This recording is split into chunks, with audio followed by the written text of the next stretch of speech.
कसा वाटला तुम्हाला मूड कामगार मंत्र्यांचा? एकंदरीत गेल्या जो एक सुरक्षा रक्षकांचा प्रामुख्याने विषय होता की सुरक्षा रक्षकांच्या कायद्याची अंमलबजावणी आणि सुरक्षा रक्षकांच्या वेतनाचा जो प्रस्ताव रखडलेला होता, मागील 2-3 वर्षामध्ये नेहमीच संघर्ष समिती ही वारंवार मंत्र्यांकडे बैठक लावून कोरोना काळ असू द्या किंवा कोरोना काळ झाल्यानंतरसुद्धा वारंवार आमचे हे सगळे वरिष्ठ मंडळी आहेत संघर्ष समितीचे, ज्यांच्याबरोबर मला काम करण्याची संधी मिळते आणि जो सुरक्षा रक्षकांबद्दलचा अनुभव मला जे प्रामुख्याने ते सांगत राहतात, त्या अनुषंगाने आज नमस्कार मंडळी, प्रवीण वडेकर या चॅनलमध्ये आपले खूप खूप स्वागत. मित्रांनो, आज आपण कुठे आहोत? मंत्रालयामध्ये. आणि मंत्रालयामध्ये आज काय खास बात होती. काय होती? आपले आमदार किसन कथोरे साहेब यांच्या पत्रावरती आज बैठक, कामगार मंत्री महोदय यांच्या दालनामध्ये जी बैठक झाली, त्या बैठकीमध्ये कामगार प्रतिनिधी हे सगळे उपस्थित होते. तर आजच्या बैठकीमध्ये जे काय निर्णय झाले, काय निर्णय झाले, ते सगळे निर्णय आपण एका सगळ्या कामगार प्रतिनिधी आहेत त्यांच्याकडून जाणून घेऊया. सुरोशे साहेब नमस्कार, माझ्या चॅनलमध्ये स्वागत आपले. हे पत्र जरा दाखवा, सर्वांना दाखवा जरा पत्र. असं साहेब पत्र दिसते का सर्वांना? पाहताय का? हे पत्र पहा कशा प्रकारचं पत्र असतं, ते तुम्ही व्हॉट्सअपवरती वगैरे सगळीकडे पाहिलंच असेल. तर हे जे पत्र आहे ते मीटिंगचे पत्र आहे. तर साहेब आजच्या बैठकीमध्ये काय मुद्दे झाले? सुरक्षा रक्षकाची वेतनवाढ, कायद्याची अंमलबजावणी प्रभावीपणे करणे आणि सुरक्षा रक्षक मंडळात कर्मचाऱ्यांची नियुक्ती करण्याबाबत आणि अन्य महत्त्वाच्या प्रलंबित प्रश्नाबाबत, सुरक्षा रक्षकांच्या प्रलंबित प्रश्नाबद्दल माननीय आमदार किसनजी कथोरे साहेबांच्या नेतृत्वाखाली संघर्ष समितीच्या प्रतिनिधींची बैठक पार पडली. सदर बैठकीस कामगार मंत्री माननीय आमदार सुरेशजी खाडे साहेब उपस्थित होते. पगारवाढीच्याबद्दल जो प्रलंबित प्रश्न गेल्या अनेक वर्षापासून आहे, त्याबद्दल आम्ही कामगार प्रतिनिधी म्हणून सुरक्षा रक्षकांच्या ज्या व्यथा आहेत त्या कामगार मंत्र्यासमोर मांडल्या. आजची वाढती महागाई लक्षात घेता 2020 साली पगाराचा करार संपून देखील अद्याप पगारवाढीचा निर्णय झालेला नाही. त्याच्यामुळे सुरक्षा रक्षकामध्ये असंतोषाचं वातावरण आहे. आज आपण कामगार मंत्री म्हणून सुरक्षा रक्षकांना पगारवाढीबद्दल न्याय द्यावा अशी आम्ही सर्व कामगार प्रतिनिधींनी मागणी केली. त्यावेळेला मंत्री महोदयांनी सकारात्मक प्रतिसाद दिला. एवढंच नव्हे तर त्यांनी आम्हाला सांगितलं, आजच महाराष्ट्रातील सर्व सुरक्षा रक्षक मंडळाची आढावा बैठक आयोजित केलेली आहे. मी फक्त बृहन्मुंबई आणि सुरक्षा रक्षक बृहन्मुंबई आणि ठाणे जिल्हा सुरक्षा रक्षक मंडळाचा पगारवाढ करण्यापेक्षा महाराष्ट्रातील समस्त मंडळाचा पगारवाढ करण्याचा निर्णय घेणार आहे. आणि या निर्णयाची अंमलबजावणी या महिन्यात कुठल्याही परिस्थितीत होईल याबद्दल त्यांनी आम्हाला ठाम आश्वासन दिलेलं आहे. एवढंच नव्हे तर या बाबतीत आम्ही आज 90% कर्मचारी मंडळातले सेवानिवृत्त झालेले आहेत. त्याच्यामुळे कायद्याची अंमलबजावणी करणे आणि अन्य महत्त्वाची दैनंदिन कामं करणं मंडळाला शक्य झालेलं नाही. त्याच्यामुळं सुरक्षा रक्षकाला न्याय मिळण्यास अडचणी निर्माण झालेल्या आहेत. त्याच्यामुळं शासकीय नियमानुसार मंडळाच्या कर्मचाऱ्यांची आणि अधिकाऱ्यांची नियुक्ती करण्याबाबतची आम्ही मागणी केली. त्यास देखील माननीय मंत्री महोदयाने मान्यता दिली. साहेब आमच्या ज्या सुरक्षा रक्षकाला आहे ते आयुक्त नियुक्त काही कळत नाही. त्यांना साध्या सोप्या सरळ भाषेत सांगा की स्टाफ भरायचा आहे. हां, ते असं थोडक्यात सांगा जरा. सुरक्षा रक्षक मंडळात जे कर्मचारी आहेत, स्टाफ, तो रिटायर झाल्यामुळं आपली कामं वेळेवर होत नाहीत आणि कामं वेळेवर होत नसल्यामुळं कायद्याची अंमलबजावणी होत नाही आणि कायद्याची अंमलबजावणी होत नसल्यामुळं सुरक्षा रक्षकाची 2 दिवसात होणारी कामं 10 दिवस, महिना लागतो आहे. त्याच्यामुळं मंडळाला जो कमी स्टाफ आहे ते भरण्याचे आदेश आजच्या आढावा बैठकीमध्ये देण्यात येतील. आढावा बैठकीत आदेश दिल्याच्यानंतर माझ्या माहितीप्रमाणे 1 महिना ते 1.5 महिन्याच्या त्याची पूर्णपणे अंमलबजावणी होईल आणि सुरक्षा रक्षकाला कर्मचारी देखील मिळतील. सगळ्यात विचारा, तुम्हाला काय विचारायचे ते? नाही, चालेल. धन्यवाद साहेब, तुम्ही एवढी माहिती दिली त्याबद्दल धन्यवाद. एक प्रश्न आहे, तसेच कायद्याची अंमलबजावणीच्या बाबतीत आम्ही अत्यंत पोटतिडकीने हा प्रश्न उपस्थित केला, कारण मंडळामध्ये 3,300 आस्थापना नोंदीत असताना फक्त 1,049 आस्थापनेमध्ये मंडळाचे सुरक्षारक्षक कार्यरत आहेत आणि अन्य तब्बल 2,222 आस्थापनेमध्ये खाजगी एजन्सीचे सुरक्षारक्षक काम करतात. कायद्याची अंमलबजावणी प्रभावीपणे झाली आणि शासनाने या बाबतीत सहकार्य केलं तर मंत्री महोदयांना आम्ही असं अवगत केलं की समस्त महाराष्ट्रात किमान 10 लाख रोजगारांना रोजगार उपलब्ध होऊ शकतो आणि याचं सर्व श्रेय विद्यमान सरकारला मिळू शकतं. त्यामुळं सरकारने ज्यात लक्ष घालावं. 2,222 ज्या आस्थापना आहेत त्यातील काही आस्थापना सध्या बंद असतील, काही आस्थापना अन्य ठिकाणी स्थलांतरित झाले असतील, तरीसुद्धा 15 ते 16 आस्थापना आजही मंडळाच्या कार्यक्षेत्रात कार्यरत आहेत. त्यांच्यावरती कायदेशीर कारवाई करण्यास मंडळात सहकार्य करावे आणि ते जर झालं तर किमान 25,000 सुरक्षारक्षकांना रोजगार उपलब्ध होऊ शकतो. आणि अन्य जे महत्त्वाचे विषय आहेत आपले बरेचसे, त्या सर्व विषयाबरोबर चर्चा झालेली आहे आणि अन्य विषयाबद्दल आमचे सहकारी लक्ष्मणराव भोसले तुम्हाला अवगत करतीलच. पण मीटिंग आजी बैठक झालेली आहे. बैठक अत्यंत खेळीमेळीच्या वातावरणात आणि अत्यंत चांगली बैठक झालेली आहेत आणि चांगल्या बैठकीचं सुरक्षारक्षकांना चांगली बातमी लवकरात लवकर देण्याचा आमचा प्रयत्न राहील. सुरक्षारक्षकांनी हिंमत न हारता संघटनेला साथ द्यावी, संघर्ष समितीच्या पाठीशी उभा राहावं, एवढीच मी संघर्ष समितीच्या प्रतिनिधीतर्फे आपल्याला आग्रहाची विनंती करतो. धन्यवाद साहेब तुम्ही दिलेली माहितीबद्दल. आणि पुढचे जे काही निर्णय झालेत ते साहेब काय निर्णय झालेत तर असं थोडक्यात सांगा तुम्ही. सर्वप्रथम महाराष्ट्र राज्याचे कामगार मंत्री, धडाडीचे कामगार मंत्री म्हणता येतील, हो सुरेशजी खाडे साहेब यांनी आपल्या महाराष्ट्र राज्य सुरक्षारक्षक आणि जनरल कामगार संघटनेचं जे पत्र होतं आणि संघर्ष समितीची जी मागणी होती, सुरक्षारक्षक संघर्ष समिती, त्या मागणीला आपण धडाडीचे आमदार ज्यांनी विभागामध्ये फार मोठ्या प्रमाणात लोकांना रोजगार मिळवून दिले, कामगारांचे प्रश्न सोडवण्यासाठी आघाडीवर असतात, ते आमदार किसन कतोरे साहेब यांनी आपल्या पत्राला कव्हरिंग लेटर देऊन सन्माननीय कामगार मंत्री यांच्याकडं आज बरेच दिवसापासूनचा हा विषय प्रलंबित होता आणि ती बैठक आपण आज आमदार साहेबांनी आयोजित केलेली होती माननीय कामगार मंत्री साहेबांच्याकडं. तर त्याच्यामध्ये जे निर्णय झाले, आता तुम्हा सर्व सुरक्षारक्षकांना सर्वात महत्त्वाचा प्रश्न वाटतो पगारवाढ. पण आज त्या बैठकीमध्ये पगारवाढीचा निर्णय घेताना सन्माननीय कामगार मंत्र्यांनी सर्व गोष्टीची चर्चा करून असा निर्णय घेतला की मुंबई मंडळाचीच पगारवाढ फक्त नाही तर आपल्याला रायगड बोर्डाची म्हणजे इतर बोर्डांचे जे पण प्रस्ताव जे काय आलेले आहेत हे प्रस्ताव स्क्रुटिनी करायला संबंधितांना त्यांनी अधिकाऱ्यांना आदेश दिले आणि मी स्वतः म्हणले की पगारवाढीचा निर्णय मी घेतो.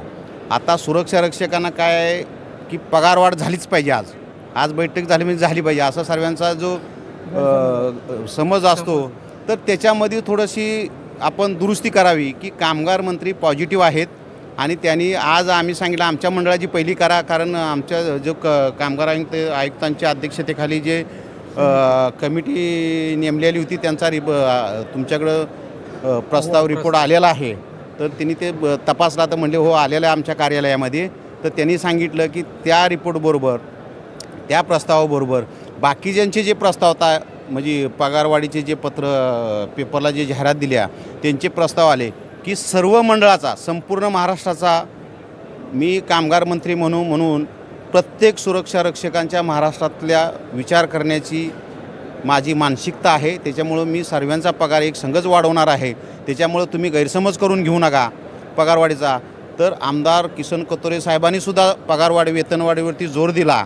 तर त्यांनी परत तेच सांगितलं की मी प्रत्येक सुरक्षारक्षकांना न्याय देणार आणि पगारवाढ ही सर्वांची एक संघच करणार. त्याच्यामुळं पगारवाढ होणार नाही असं तुम्ही काय गैरसमज करून घेऊ नका आणि पगारवाढ ही आम्ही करणार आज असं कामगार मंत्र्यांनी स्पष्ट शब्दात अधिकाऱ्यांनासुद्धा आदेश दिले. सर्वात महत्त्वाचा विषय अंमलबजावणीला तर एवढ्या जबरदस्त त्यांनी कामगार संघटनांच्या पेक्षा मी एक पाऊल पुढं जाऊन निर्णय घेणार की तुम्ही मला जे समजून सांगताय त्याच्यापेक्षा जास्त मी समजून घेतले. मी 3 महिन्यामध्ये जो अभ्यास केला तर त्याने आम्हाला स्पष्टच सांगितलं, जो 3 महिन्यामध्ये जो अभ्यास केला त्या अभ्यासानुसार ज्या नोंदीत आस्थापनामध्ये सन्माननीय सुरोशे साहेब यांनी त्यांना कायद्याच्या अंमलबजावणी संदर्भात जे बोर्डामध्ये 3200 ते 300 आस्थापना नोंदीत आहेत. फक्त 1049 आस्थापनामध्येच बोर्डाचे सुरक्षा रक्षक काम करतात आणि बाकीच्या आस्थापनामध्ये एजन्सीचे सुरक्षा रक्षक काम करतात. त्यावेळेला कामगार मंत्र्यांनी संबंधित अधिकाऱ्यांना, कामगार आयुक्तापासून सर्व सुरक्षा रक्षक मंडळांना आदेश पारित केलेत आज, की त्यांच्या प्रत्येक आस्थापनेवरती कारवाई झाली पाहिजे, तिथं सुरक्षा रक्षक मंडळाचा सुरक्षा रक्षक गेला पाहिजे, असे स्पष्ट आदेश त्यांनी आज दिलेले आहेत. आज जरी कामगार मंत्री महोदयांनी एवढा चांगला आदेश दिला तरी त्या आदेशाचं पालन होतं आहे की नाही, आम्ही कामगार संघटना सुरक्षा रक्षक संघर्ष समिती म्हणून याच्यावरती लक्ष केंद्रित करणार आहोत. काय दुसरा महत्त्वाचा विषय त्यांनी घेतला ESIC. कारण ESICचा प्रश्न आपण प्रत्येक वेळेला लावून धरतोय की महाराष्ट्रामध्ये नवी मुंबईचा आपण विषय काढला, आपल्या मुंबई मंडळाचा विषय काढला, बाकीच्या जिल्ह्यांचा विषय काढला की ESI हॉस्पिटल जे आहे फार निकम्म आहे आणि तिथं कुणालाही न्याय मिळत नाही, कुणाचा इलाज केला जात नाही. त्याला महानगरपालिकेची जो NOC नाही. तर कामगार मंत्री महोदयांनी स्पष्ट शब्दात सांगितलं, किसन कथोरे साहेबांनी पण त्यांना समजून सांगितल्यावर म्हणले मी बेलापूरला राहतो, त्याच्यामुळं नवी मुंबईची मला खडानखडा माहिती आहे, ESI हॉस्पिटलचं सर्व मला माहिती आहे. आपण भूखंड देतो आहे आता सर्वांना, प्रत्येक जिल्ह्यामध्ये महाराष्ट्र शासनाचं ESI हॉस्पिटल उभं राहील आणि प्रत्येक सुरक्षा रक्षकांना पार हार्टपासून सर्व सर्जरी तिथं केल्या जातील, याचा निर्णय ऑलरेडी घेतलेला आहे.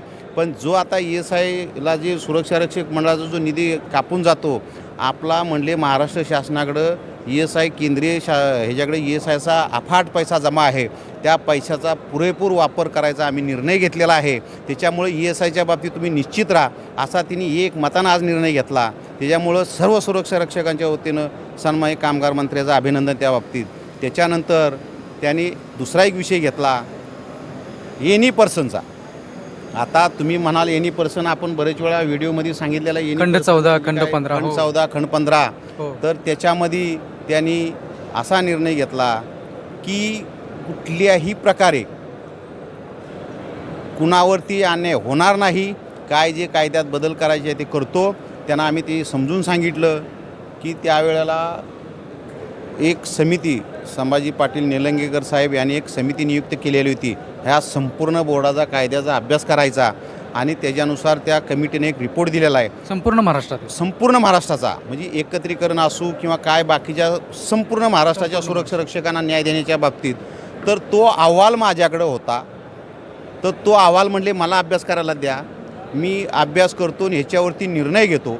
काय त्यांचं संपूर्ण फोकस प्रत्येक सुरक्षा रक्षकाला न्याय देण्याचा आहे. आणि त्यांनी हेही बोलून दाखवलं की सुरक्षा रक्षक मंडळामध्ये ज्या एजन्सी कार्यरत आहेत बाकीच्या ठिकाणी 10 लोकांचं काम करतात आणि 50 लोकांचा पगार काढतात, हे संपूर्ण मी त्याचा अभ्यास केलेला आहे. ते इथून पुढं खपवून घेणार नाही. आणि मंडळाच्या सर्व अध्यक्षांना तिने आदेश दिलेत की सर्व अशा एजन्सीवरती त्या आस्थापनावरती कारवाई करावी. आणि जे एजन्सीनी सुरक्षा रक्षक मंडळाची जी लिव्ही बुडवलेली आहे ती लिव्ही वसूल करण्याचं काम युद्ध पातळीवरती चालू करा. तर ते सुद्धा काम आता युद्ध पातळीवरती चालू होईल. तर ह्या वेळेला संघर्ष समितीच्या पदाधिकाऱ्याने त्यांच्या निदर्शनास आणून दिले की हे साहेब करत असताना की त्यावेळेला परत तुम्हाला साहेब कर्मचारी नसणार. प्रत्येक बोर्ड आम्हाला एकच सांगणार की आमच्याकडे कर्मचारी नाही. तर आजच कामगार मंत्र्यांनी सांगितलं तुम्ही आता परत तो प्रश्न विचारू नका. ही सर्व अधिकारी आहेत, कामगार आयुक्त आहेत, सहआयुक्त आहेत, मंडळाचे अध्यक्ष आहेत, बाकीचे आहेत. आजच मी सही करून तो प्रस्ताव त्यांच्याकडे देऊन टाकलेला आहे. आकृतीबंध कार्यक्रम माथाडी मंडळाचा तयार झालेला आहे. सुरक्षा रक्षकचा मंडळाचा ताबडतोब तयार करावा. ह्या महिन्यात 1.5 महिन्याच्या आत म्हणजे क्लेरिकल स्टाफ आहे, जो निरीक्षक वर्ग आहे, अंमलबजावणीचं काम करतो, तर तो 1.5 महिन्याच्या आतमध्ये सर्व मंडळांना भरला पाहिजे. शासनाचे जी मंडळं आहेत, जे सुरक्षा रक्षक मंडळ जिल्ह्यामध्ये, त्यांना सर्व मंडळांना स्टाफ देण्याची तरतूद आजच तिने केलेली आहे. आणि 3 वेळा हा विषय चर्चेला आल्यावर तिने 3 वेळा तेच सांगितलं. आमदार साहेबांनासुद्धा तिने तेच सांगितलं की जे काय आता MPC मधून घेतलेले आहेत तर 170 कर्मचारी आपण आपल्याकडे घेतलेले आहेत त्याच्यामधले. तर त्यांचीसुद्धा नियुक्ती आपण महिन्याच्या आतमध्ये करून टाकतोय. त्याच्यामुळं स्टाफ भरतीचा किंवा क्लेरिकल स्टाफचा प्रश्न उपस्थित राहणार नाही, तो आम्ही ताबडतोब करून टाकू असं त्यांनी सांगितलेलं आहे. धन्यवाद धन्यवाद साहेब, धन्यवाद साहेब. नाही आजच्या ज्या बैठकीमधलं जेवढं होतं तेवढं सर्व आता तुम्ही सुरक्षा रक्षकांना सांगितलेत, ESIC-बद्दल सांगितलेत. सगळ्यात खुशी आणि आनंद मला झाला मित्रांनो. कारण हां काय राहिलं ह्याच्यामध्ये सुरक्षा रक्षक जी संघर्ष समिती आहे त्याच्यामध्ये चंद्रकांत बोबडे साहेब, हनुमंतराव सुरोशे साहेब, अशोक पाटील, अमृत साळुंके, कांबळे, प्रवीण विटेकर तुम्ही स्वतः होता, दीपक चाळके होते, अशोक कळसकर साहेब होते, राकेश पाटील होते, असे सर्व संघर्ष समितीचे पदाधिकारी तिथं उपस्थित होते. सर्वांनी आपल्या तीव्र भावना ज्यावेळेला मंत्री महोदयांच्याकडे मांडल्या त्यावेळेला मंत्री महोदयांच्या लक्षात आलं. पहिला तर त्यांचा गैरसमज झाला की काय आता कसा झाला असेल ते माहीत नाही, पण संघर्ष समितीनं ज्यावेळेला विषय मांडायला सुरुवात केली आणि हे मंडळ कसं वाढल, सुरक्षा रक्षकाची संख्या कशी वाढल आणि जे एजन्सीवरती कारवाई कशी करता येईल त्याच्यामध्ये तुम्हाला प्रामुख्यानं मी विषय सांगतो. 23 कलमाचा आज विषय आला आणि त्याच्यावरती अभ्यास करून अधिकाऱ्यांना सांगितलं आम्हाला ते तुम्ही सादर करा.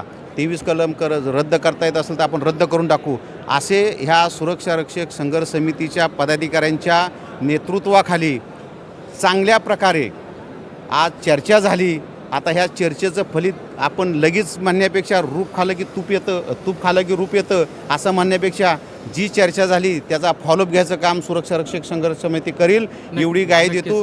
जय हिंद, जय महाराष्ट्र, जय सुरक्षा रक्षक. नक्कीच नक्कीच. नाही संघर्ष समितीचे धडाडीचे कार्यकर्ते आहेत आणि साहेब अमृत साळुंके साहेब, आणि आजच्या बैठकीमध्ये तुम्हाला कामगार मंत्री महोदयांचा कसं काय वाटलं, तुम्हाला मूड कसा काय वाटला किंवा काय थोडक्यात जरासं सांगा मला. मला पहिलं वाटत होतं कामगार मंत्री डिसिजन घेतात काय नाही, काही सिक्युरिटीच्या निर्णय होतात की नाही? निर्णय होतात काय नाही, पण कामगार मंत्र्यांचा जो निर्णय होता आणि त्यांचा जो मूड होता तो आणि सुरक्षा रक्षकासाठी त्यांची जी भावना होती, तळमळ होती, त्यातनं असं दिसलं की त्यांना सुरक्षा रक्षणासाठी काहीतरी करायचं आहे.